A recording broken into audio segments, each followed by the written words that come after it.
Haunted house horror story in Hindi. सच्ची कहानी। एक रात सारा अपने 12 साल के बेटे एंडी के साथ उसके फ्रेंड के बर्थडे डिनर से अपने घर वापस लौट रही थी, जब अचानक ही रास्ते में बहुत जोर से बारिश शुरू हो गई। देखते ही देखते बारिश एक तूफान में बदल गई और इस वजह से सारा के घर जाने के रास्ते में एक बहुत बड़ा पेड़ टूटकर गिर गया था। सारा अपने बेटे एंडी के साथ उस एरिया में नहीं शिफ्ट हुई थी, इसलिए उसे घर जाने का कोई दूसरा रास्ता नहीं पता था। तभी सारा की नज़र थोड़ी ही दूर एक बहुत बड़े से घर पर पड़ी। उस घर के अंदर लाइट जल रही थी, इसलिए सारा को लगा कि शायद उस घर में कोई रहता होगा जो उसकी मदद कर सके। सारा अपने बेटे एंडी को लेकर उस घर तक पहुंच गई।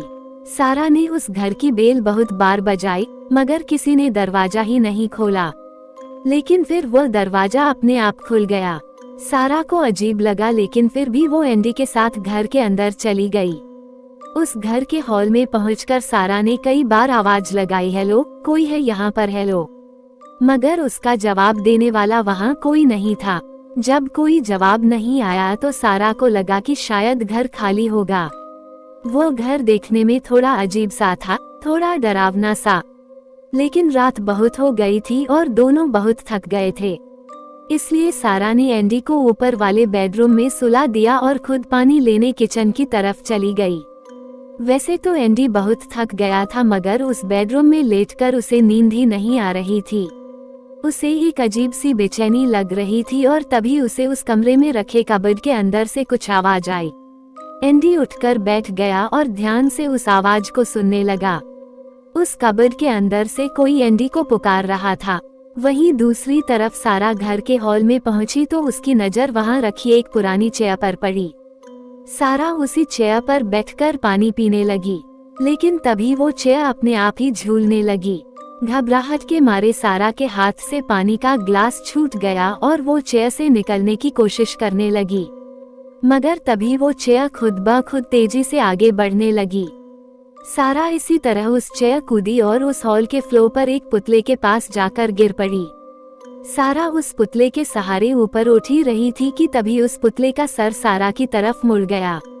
ये देखकर सारा के होश उड़ गए। डर के मारे वह ऊपर भागी। वहीं ऊपर बेडरूम में अलमारी से आ रही आवाज सुनकर एंडी थोड़ा घबरा गया था। वह धीरे से उठकर उस अलमारी की तरफ जाने लगा, लेकिन उसकी नजर सामने लगे शीशे पर पड़ी। उसे उस शीशे में किसी औरत की परछाई नजर आ रही थी। एंडी ने जब पलटकर पीछे देखा तो वहां कोई नहीं था, मगर जब उसने फिर से शीशे में देखा तो उसका दिल बुरी तरह दहल उठा। उस शीशे में उसे दो चमकती हुई नीली आंखें नजर आ रही थी। वो उस औरत की परछाई थी जिसने उसे अभी अभी देखा था। एंडी वहीं खड़ा कांपने लगा कि तभी वो औरत बहुत जोर से चिल्लाई और उसने एंडी की तरफ एक बहुत बड़ा चाकू फेंका। एंडी खुद को बचाने के लिए नीचे जमीन पर गिर पड़ा और उस चाकू की वजह से सामने लगा शीशा पूरी तरह टूट गया।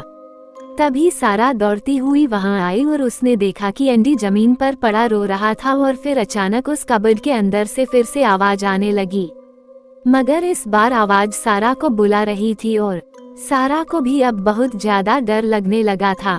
उसे समझ नहीं आ रहा था कि उस घर में उसके साथ क्या हो रहा है।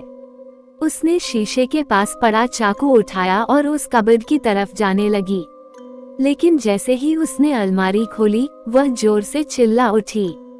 उस अलमारी के अंदर एक बहुत ही डरावना इंसान खड़ा था, जिसका कोई चेहरा नहीं था और उसका सर उसके हाथ में एक बॉक्स में रखा था। ये देखकर सारा ने तुरंत एंडी का हाथ पकड़ा और उसे लेकर वहां से भागने लगी। वो दोनों कॉरिडोर में भाग रहे थे कि अचानक कॉरिडोर दो हिस्सों में बंट गया। एक हिस्से में सारा थी और एक हिस्से में उसका बेटा एंडी। एंडी जैसे ही अपनी मॉम की तरफ वापस बढ़ा, सारा जिस पर खड़ी थी वो कॉरिडोर पलट गया और वह नीचे गिर गई। एंडी को कुछ समझ नहीं आ रहा था। वो पूरी तरह सहम चुका था, लेकिन उसने हिम्मत की और वो नीचे जाने के लिए सीढ़ियों की तरफ बढ़ा, लेकिन सीढ़ियां अभी तक नॉर्मल लग रही थी। वो खुद ब खुद अपना डायरेक्शन बदलने लगी। सीढ़ियों के नीचे वाला हिस्सा ऊपर उठने लगा और एंडी स्लिप होता हुआ वापस उसी कॉरिडोर की तरफ गिर गया। अब एंडी के पीछे वही भयानक आदमी खड़ा था जिसकी पूरी बॉडी हड्डियों की बनी हुई थी। लेकिन इस बार उस सेड बॉक्स से निकलकर उसका भयानक चेहरा उसकी गर्दन पर आ गया था।